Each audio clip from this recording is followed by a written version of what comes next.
Hey there, savvy investors. Welcome back to our channel, where we break down financial tools to make your money work smarter for you. Today, we're diving into how to add money to Betterment, a straightforward process that can help you kickstart or boost your automated investing journey. If you're new here, Betterment is a top robo-advisor platform that uses algorithms to manage your investments based on your goals, risk tolerance, and timeline. Think of it as your personal financial assistant on autopilot. First things first, make sure you're logged into your Betterment account.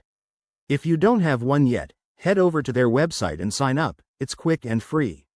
Once you're in, navigate to the Funding or Transfers section, usually found in the dashboard or menu.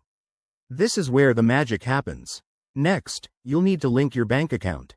Betterment makes this easy with secure connections to most major banks. Just follow the prompts to enter your bank details, and verify the link through a small test deposit if required. It's all about keeping your money safe, so take a moment to double-check everything. Now, decide how much you want to add. You can start small, maybe $100, or go big if you're ready. Select your funding source, choose the amount, and pick your transfer method, like a one-time deposit or recurring contributions for consistent investing. Betterment even lets you set up automatic transfers, so you can build your portfolio without lifting a finger every time. Hit that Confirm button, and you're good to go. The transfer might take a day or two to process, depending on your bank.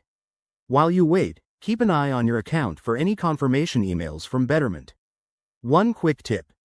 If you run into any issues, like a failed link, check your bank's transaction limits or contact Betterment's support. They're super helpful.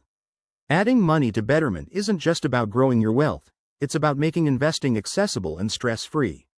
Thanks for watching. If this guide helped you, hit that like button, subscribe for more finance tips, and let us know in the comments if you have questions. Let's build that financial future together.